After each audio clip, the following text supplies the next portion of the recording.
Welcome back to the channel, everyone. Once again, another still worth it video, and this time around we're going to be talking about an LG phone. And I know what everyone's saying, bro, LG, why the heck are you even talking about them? But first of all, watch your mouth. Second of all, I have a lot of love for LG. You know, I used an LG G2, which I will be reviewing soon. I didn't get a chance to review last year, but I used that phone for like a year and a half, at least a year and some change, and I had a really good time using it. And this phone we're talking about is not even part of the LG G series. It's actually part of their LG V series. And this phone I actually reviewed for the first time last year, and I really did like it for the most part. There are still some really weird things with it, but the specific phone is the LG V20, and we're going to go ahead and see how it still holds up in 2020. Whether if it's still worth it, whether it's not worth it, all that good stuff I'm going to talk about in this video. Now, first things first, this thing was released in 2016, so we'll be turning about 4 years old come September. It's about 3.5 years right now as of me making this video, but we'll be turning 4 years here very soon. And looking at the front, you know, first of all, there's not really too many crazy things going on with it, not too many bells and whistles,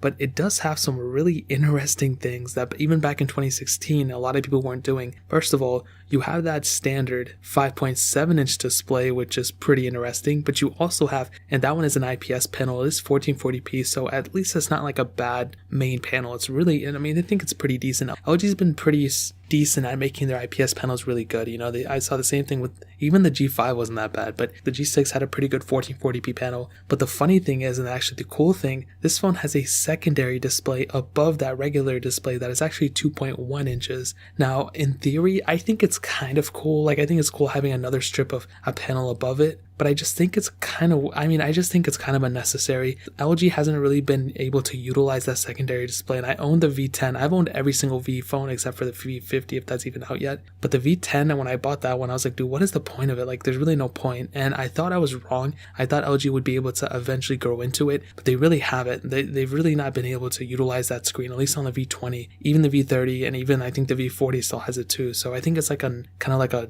complementary feature. Like, I don't think it's anything crazy. I think it's just kind of like a little thing it has going for it. There's really no reason to even get it because of that display, but it is what it is. You have USB Type-C on this phone, which is really cool. You have a headphone jack that is really awesome. On the back, you have a fingerprint sensor that is really, really cool, as well as a dual camera setup that is awesome. But the coolest thing about this phone, which we haven't really seen other phone manufacturers do for the most part, is even in 2016, this phone had a removable back with a removable battery and expandable storage. This phone was released in 2016, and you have that capability on a phone like this, which is really cool. I applaud LG for doing that. And like I said, there's not a lot of phones in this day and age that were released even like 4 years ago that still have that capability. So my hats off to LG. For some reason I keep wanting to say Samsung, but I'm gonna fix it. I'm not gonna slip up. So my hats off to LG for doing that. And that in and of itself might be just enough of a reason to even pick this phone up just because of that. Those are honestly some of my favorite features of this phone, are just the removable battery and the removable storage itself. So that really pretty much covers it up in terms of the outside. There's no IP certification as far as I know, but there is that MIL-STD 801G compliance. I think it's the same thing the Galaxy S8 Active had. So maybe there's some water certification in that, but there's no IP certification, whatever that means to you. So that pretty much covers it up there. Now, hitting on the software, this thing was released with Android 7.0 Nougat. You are able to get Android Pie on it, which is really cool as far as I know based off my specs. I ran it when it had Android Oreo though, but as far as I know, there's not too many differences between them.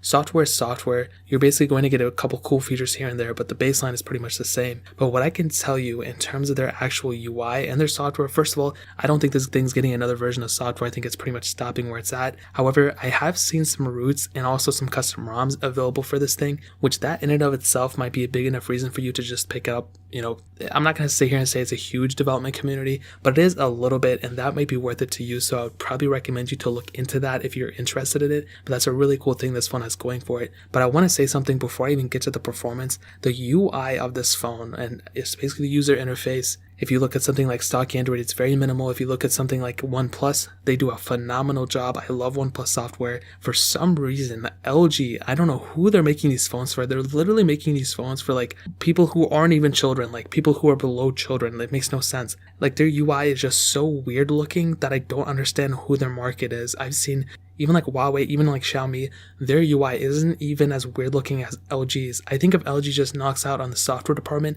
they will start seeing a profit. They'll start making money off their phones. Of course, they make money in other areas, but their phone series just aren't taking off like they used to. That has a lot to do with the software. If they extend not only the software life cycle of their phone, but they also fix the software so it doesn't look all weird and stuff, I think they could have a hit on their hands, but that's just me kind of ranting about it. But regardless, this thing is pretty much done with software. It's already outdated. We're already on Android Q, so this thing's not getting that anyway. So that pretty much covers it up in terms of the software. Now hitting on the performance, this thing was released with the Qualcomm Snapdragon 820 chipset, a quad-core CPU and Adreno 530 GPU. There were two different models of the LG V20, a 32 and 64 gigabyte model, and both those models had 4 gigabytes of RAM. Now back in 2016, that wasn't, that bad of a spec sheet, I'll be honest. The quad-core CPU is a little weird. We even at that point, we had phones with like hexa-cores and even some octa-core CPUs, I'm sure. But a quad-core, I guess we'll take it. It's not that big of a deal. The 4 gigabytes of RAM back then too wasn't that bad. The Samsung Galaxy S7, I believe at that time, had about like 3 gigabytes of RAM, and then we eventually got 4 with the S8. So I don't think this phone spec sheet is that bad for the time being, but now in 2020, it is a little weird, I'm not gonna lie. That Snapdragon 820 mixed with that quad core, you're going to get some okay performance. I think if you're going to do pretty much anything with it, I think it'll be fine for the most part. It's not going to be that bad of an experience. So if you're planning on getting this phone or using this phone, I don't think it's going to be as bad as you might think. But what I will tell you, and this is where things get probably not even that interesting, software plays such a huge role in the performance of a device. When you're getting a phone, yeah, the specs are super important, what the internals are and the hardware are, but the software is just as important. You need a phone that has pretty decent software. You can have a phone that's lower spec on paper, but it can just feel faster overall. With stock Android versus a super bloated version of Android like LG's UI, that will give you a huge difference in performance, whether a phone is super spec'd out or not, and the longevity of a phone. You look at something like a Galaxy S6 versus something like a Nexus 5 or even like a Nexus 6 that came out around the same time. Those phones are super far from each other. The Nexus 6 will do you much better in the long run than the Galaxy S6, and that has mostly to do with the software, let alone even the hardware of it. So I'll definitely tell you performance on the LG V20 is okay at best. It's very average. It's not even above average, but it's okay at best. I don't want to hate on it too much. A lot of people give me hate when I hate on this phone for some reason, but it's okay at the very best, and it's not a bad performing device, so I don't want to sit here and say that it is, because it's not. But in reality, I feel like they could have done a better job. I think that's all I'm trying to say. I'm not sitting here saying it's a bad performing device, but I feel like they could have done better at the end of the day. So that pretty much covers it up in terms of the performance. Now hitting on the cameras, this is something that I actually really do like. Back in 2016, even then we didn't really see too many phones utilizing dual camera setups, and this phone actually had it, which is really, really cool. We had a 16 megapixel standard lens, but we also had an 8 megapixel ultra wide sensor. You were able to shoot 4K videos on it, which is really cool. A single 5 megapixel camera, which really wasn't that good, but that's okay. With that back camera, what I've been saying, you guys can quote me, you can look at my other videos. Every single time I reviewed a phone, my favorite thing to see about the camera wasn't necessarily even the quality, which the quality is important, but more so the camera features, and even more so than that, camera hardware. I want to see a phone that actually has decent hardware and capable hardware on top of that. With a phone like the LG V20, you have that standard lens, which actually doesn't take that bad photos. It has optical image stabilization, which is really cool, and laser autofocus, which I was surprised at. But you have that 8 megapixel ultra wide sensor, so you have that capability of kind of taking a larger photo if you need it, which is awesome. Now for some reason that ultra wide sensor is lower megapixels than the standard lens, which I find weird, but whatever. But you still have that capability on this phone, which I really, really like. So quality wise, it's pretty decent. It's probably like a 6 out of 10 in today's standards, 7 out of 10 at best. But with that hardware sensor,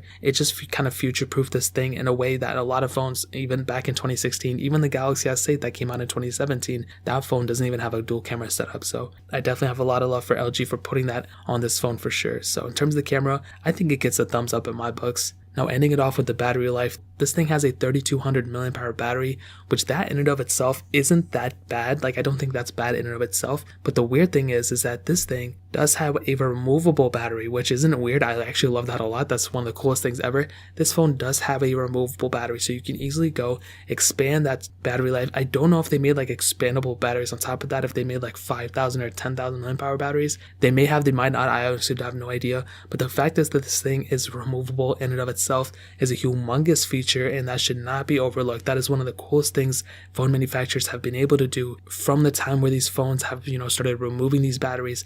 This phone, I think, is one of the last phones to feature that on a grand scale of things. So I definitely have a lot of love for LG for doing that. And to kind of sum up this video and to answer the question, is the LG V20 still worth it in 2020? I will tell you, I think it is worth it for people who are wanting to custom ROM it, or if you need a phone temporarily. I think this is a pretty decent phone for that specific market. It's not completely outdated. It does have a couple weird issues. Maybe for some, I've seen some boot looping issues here and there, but I don't think it's as crazy as like an LG G5's boot looping issue. I think it's good enough, you know what I mean? I think it has some gimmicks like that extra screen or whatever, but I think with that expandable storage and that removable battery, those are things that you just don't see nowadays. You have a fingerprint sensor as well. There's a little bit of bezel on it, nothing too crazy. I don't think anybody's gonna care. Build quality is pretty decent. So I think, yeah, if you need it, I would say go for it. If you can find one in a decent price range, or if you have it now, I don't think it's a bad phone. But if you can spend a little bit more money, I would probably recommend you to get at least like a V30, or even pick up like a Google Pixel 2 XL. That phone will do you much better in the long run. You're still getting that big display, that big screen. I think LG makes it too. They probably don't. I think HTC might make it, actually, now that I think about it.